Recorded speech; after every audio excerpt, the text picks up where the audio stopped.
नमस्कार दोस्तों, स्वागत है आप सभी का।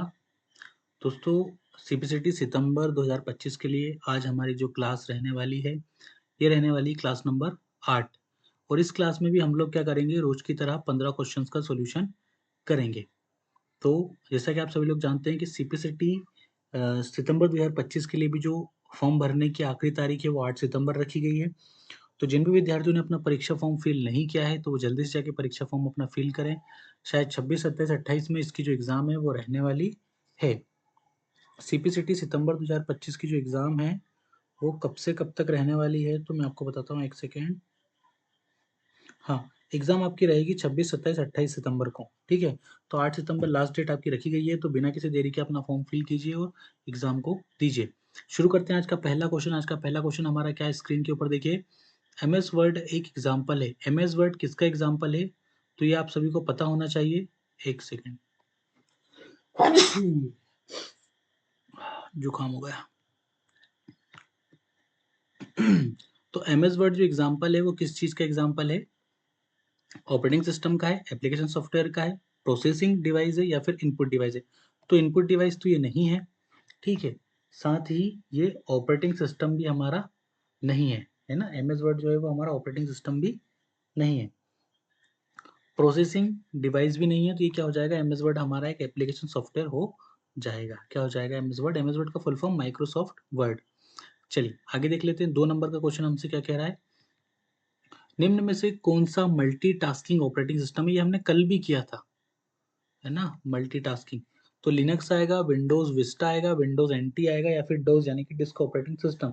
तो इसका मल्टीटास्किंग में जो इसका राइट आंसर है, वो हमारा क्या हो जाएगा, डोज राइट आंसर हो जाएगा। 1 और 0 का कॉम्बिनेशन किस प्रकार की कंप्यूटर भाषा में है? हाई लेवल लैंग्वेज में है, पास्कल में, मशीन लैंग्वेज में है या फिर सी? सी प्लस प्लस, जावा, पाइथन, बेसिक, कोबॉल, ये सब क्या है, हाई लेवल लैंग्वेज है ना। तो किस तरह की भाषा, ये जो एक और जो 0 है, इनको बोलते हैं अल्फा न्यूमेरिक लैंग्वेज। क्या? अल्फा न्यूमेरिक, है ना, क्योंकि इसमें अल्फाबेटिक कल वर्ड भी हैं, है ना, और इसमें नहीं, ये अल्फा न्यूमेरिक नहीं होगा, है ना। अल्फा न्यूमेरिक वो होती है जिनमें कि एबीसीडी के शब्द भी होते हैं और 1 2 3 यानी कि गिनती भी जिनमें होती है, उनको अल्फा न्यूमेरिक कहा जाता है। ये 1 और 0 है, ठीक है, ये 1 और 0 है। तो ये किस तरह का कॉम्बिनेशन है? कॉम्बिनेशन किस प्रकार की कंप्यूटर भाषा में होता है? मशीनी लैंग्वेज में होता है। कंप्यूटर की जो प्रारंभिक भाषा होती है, वो कौन सी होती है? मशीनी लैंग्वेज होती है, यानी कि कंप्यूटर हमारी जो भाषा उसको नहीं समझता, केवल 0 और 1 में ही वो कार्य करता है। 0 और 1 में ही कंप्यूटर क्या करता है, कार्य करता है। इसी को क्या कहा जाता है, असेंबली लैंग्वेज भी इसी को कहा जाता है। चलिए आगे देखते हैं। प्रेजेंटेशन प्रेजेंटेशन में एक न्यू स्लाइड को इंसर्ट करने के लिए किस की का यूज किया जाता है? यदि देखिए, आपको मैंने बताया कि अगर आप वर्ड डॉक्यूमेंट में काम कर रहे हो, तो उसका जो पन्ना है उसको डॉक्यूमेंट कहते हैं। यदि आप एक्सेल एक्सेल में काम कर रहे हो, तो उसका जो पन्ना है उसे शीट कहते हैं। यदि आप लोग पावर पॉइंट में काम कर रहे हो, तो उसका जो पन्ना है उसे कहते हैं, स्लाइड कहते हैं। तो यदि आपको नई स्लाइड इंसर्ट करनी है, तो आप किस चीज का यूज करोगे? कंट्रोल प्लस एन का, एम का, ओ का या फिर एस का। तो आप क्या प्रेस करते कर सकते हो, कंट्रोल प्लस एम आप प्रेस कीजिए, तो आपकी जो नई स्लाइड है वो क्या हो जाएगी, इंसर्ट। यानी कि देखिए, सिंपल सी चीज देखो, तो इंटर करोगे तो अभी वो स्लाइड आपकी हो जाएगी, लेकिन आपको पता होना चाहिए कि शॉर्टकट की उसकी क्या है। तो उसकी शॉर्टकट की कंट्रोल प्लस एम हो जाएगा। एन न्यू, तो डॉक्यूमेंट का जो पेज होता है वो आता है। एक बहुत ही सीमित भौगोलिक क्षेत्र में पर्सनल कंप्यूटर को जोड़ना क्या कहलाता है? लैन यानी कि लोकल एरिया नेटवर्क कहलाता है। वेन यानी कि wide area network. Main metropolitan area network या फिर नेन आता है। तो सीमित भौगोलिक क्षेत्र यानी बहुत छोटे में, यहाँ पे खुद पर्सनल आ ही गया है ना, तो वो क्या हो जाएगा, हमारा लोकल एरिया नेटवर्क यानी कि लेन हमारा हो जाएगा, बहुत सीमित भौगोलिक क्षेत्र में। वे सॉफ्टवेयर जिनका प्रयोग कंप्यूटर को वायरस से बचाना होता है, जिनका प्रयोग वायरस से बचाना होता है, कंप्यूटर होता है, प्रोग्राम कोड होते हैं, एंटीवायरस होता है। सभी को पता है कि वायरस से बचाने के लिए हम किन का यूज करते हैं, तो हम लोग एंटीवायरस का यूज करते हैं। किन का यूज करते हैं? एंटीवायरस का यूज करते हैं। एक घोषणा मैं आपको यहाँ पे कर दूं, कल से हम लोग डेली 30 क्वेश्चंस का सॉल्यूशन करेंगे, क्योंकि अब आपकी जो एग्जाम है बहुत ज़्यादा नज़दीक है। हम सीपीसीटी की लगभग क्योंकि 26-27 में एग्जाम है, तो 20 तारीख तक हम लोग क्लास लेंगे, तो उसमें हम लोग मैथ और रीजनिंग के भी जो क्वेश्चन है उनको भी कवर करेंगे अगली जो आने वाली क्लासेस हैं। इसलिए हम 30 क्वेश्चन करके जो हमारा कंप्यूटर उसको खत्म करने की कोशिश करेंगे। चलिए, जेएसएम का पूरा नाम क्या है? कल से 30 क्वेश्चन करना है हमको डेली, है ना। जेएसएम का पूरा नाम क्या हो जाएगा? Geography system for mobile, global system for mobile communication, grade system for mobile, grand system for mobility. तो जेएसएम का जो पूरा नाम है वो क्या हो जाएगा हमारा? Global system for mobile communication. क्या हो जाएगा? Global system for mobile. ये नया क्वेश्चन है ना, JSM global system for mobile communication. चलिए, डिजिटल सिग्नल को एनालॉग सिग्नल में परिवर्तित करने वाला डिवाइस, ये बचपन से करते आ रहे हैं मेरे ख्याल से, तो अब तो ये रटा ही गया होगा ना, क्योंकि ये क्वेश्चन आता है इसलिए इसको हर बार रखते भी हैं। आगे देखते हैं 90 नंबर का क्वेश्चन हमसे क्या कह रहा है। इनमें से कौन सा एक पॉइंटिंग डिवाइस नहीं है? ये अच्छा क्वेश्चन है। तो माउस हो गया, जॉयस्टिक हो गया, लाइट पेन होगा और एक स्कैनर। अब पॉइंटिंग डिवाइस क्या होते हैं? देखिए, पॉइंटिंग डिवाइस वे डिवाइस होते हैं जो कंप्यूटर की स्क्रीन पे किसी भी तरह का पॉइंट बनाते हैं। जैसे आप लोग देख पा रहे होंगे कि ये जो स्क्रीन पे मैं अगर इस पेन से लिखूंगा तो ये पॉइंट नुमा चीज कुछ ना कुछ कर रही है। यहाँ से देखिए, इसको यहाँ से यहाँ लेके जाना, ये लेके गया, ये वापस लेके आ गया, तो ये पॉइंट बना रही है। माउस को देखेंगे तो माउस का भी कर्सर होता है। जॉयस्टिक को देखेंगे तो जॉयस्टिक भी गेम खेलने की यूज में आती है, लेकिन उससे पॉइंट बनता है। लाइट पेन में तो वैसे ही सबको पता है कि पेन में तो पॉइंट रहता ही है ना। जो लाइट पेन होता है, जो डिजिटल पेन जिसको हम लोग कहते हैं, है ना, स्क्रीन पे लिखने के लिए उसका यूज हम लोग करते हैं, लाइट लाइट पेन का। लेकिन जो स्कैनर है वो डॉक्यूमेंट को स्कैन करने के काम आता है, तो इसमें कहीं भी पॉइंट नहीं बनता है। तो ये पॉइंटिंग डिवाइस हमारी नहीं रहेगी। क्या नहीं रहेगी? स्कैनर पॉइंटिंग डिवाइस नहीं रहेगी। 10वें नंबर का क्वेश्चन देख लेते हैं। किसी यूआरएल यानी कि यूनिवर्सल रिसोर्स लोकेटर को सर्च करने के लिए कौन सा प्रोटोकॉल उपयोग होता है? एसएमटीपी, पीओपी, एचटीटीपी या फिर एफटीपी। एफटीपी बोले तो क्या हो जाएगा हमारा? फाइल ट्रांसफर प्रोटोकॉल हो जाएगा, है ना। वहीं यदि हम लोग बात करें किसकी? एचटीटीपी की, तो एचटीटीपी का फुल फॉर्म क्या हो जाएगा हमारा? हाइपर टेक्स्ट ट्रांसफर प्रोटोकॉल हो जाएगा, है ना। वहीं यदि हम लोग बात करें किसकी? पीओपी, तो पीओपी का फुल फॉर्म क्या हो जाएगा? पोस्ट ऑफिस प्रोटोकॉल हो जाएगा, ठीक है। और किसकी बात कर लें हम लोग? एसएमटीपी।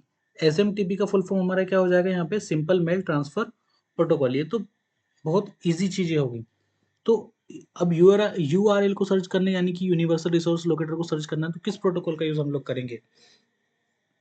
तो इसके लिए हम लोग जो प्रयोग करेंगे वो कौन सा हो जाएगा हमारा? Hyper text transfer protocol, HTTP. एक एचटीएमएल भी होता है ना, हाइपर टेक्स्ट मार्कअप लैंग्वेज, पर वो एचटीएमएल अलग चीज होती है। फॉर्म बनाने के लिए एचटीएमएल का यूज करते हैं हम लोग ना, फॉर्म बनाने के लिए।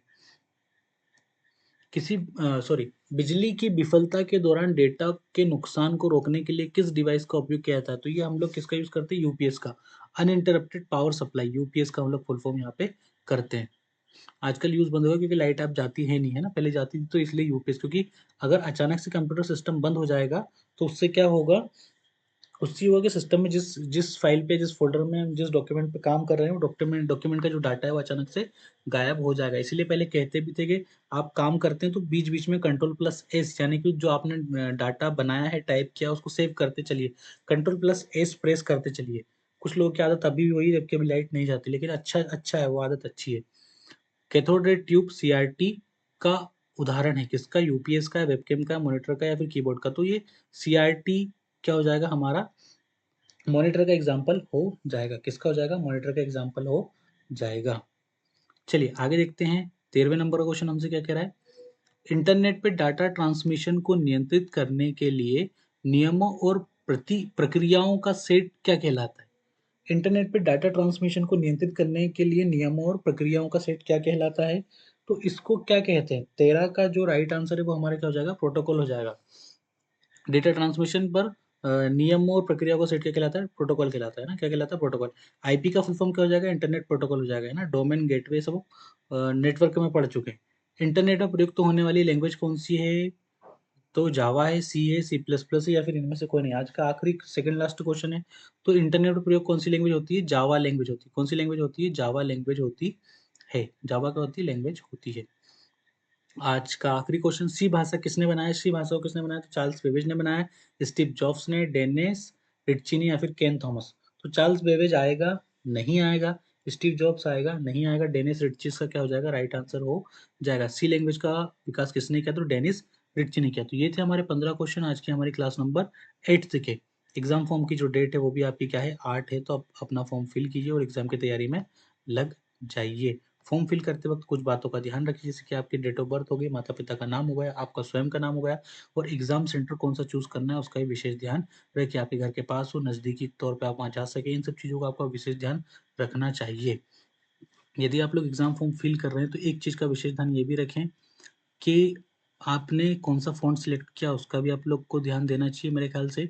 और विशेषकर मैं आपको बताऊँ कि जो जहाँ बालाघाट छिंदवाड़ा के जो बच्चे हैं, वो जबलपुर एग्ज़ाम देने आएँगे, तो उन्हें ध्यान ये देना चाहिए कि यदि वो लोग इंदौर में पढ़ रहे हैं या इंदौर में तैयारी कर रहे हैं, तो वो इंदौर ही सेंटर अपना ले सकते हैं। ऐसा कुछ नहीं है कि जहाँ आप रहते हो वहीं से सेंटर लेना ज़रूरी है, ऐसा कुछ नहीं है। आप जहाँ चाहो वहाँ अपना सेंटर ले सकते हो। जैसे भोपाल का बच्चा है तो ग्वालियर ले सकता है, ग्वालियर का बच्चा है तो भोपाल ले सकता है। एग्ज़ाम सेंटर की कोई पाबंदी नहीं होती है। मेरा ये कहना है कि यदि आप भोपाल के आस-पास रहते हो तो भोपाल लो, इंदौर के आस-पास रहते हो तो इंदौर लो। किंतु यदि इंदौर का बच्चा ग्वालियर ले रहा है तो फिर ग्वालियर का ही सेंटर उसे लेना चाहिए। इन सब चीज़ों का आपका ध्यान रखना चाहिए, जिससे कि आपकी क्या हो मदद हो, पैसा और समय दोनों आपके बर्बाद होने से बचे, साथ ही आप परेशान भी कम होंगे। ध्यान रखिए, तैयारी करते रहिए। जय हिंद, वंदे मातरम।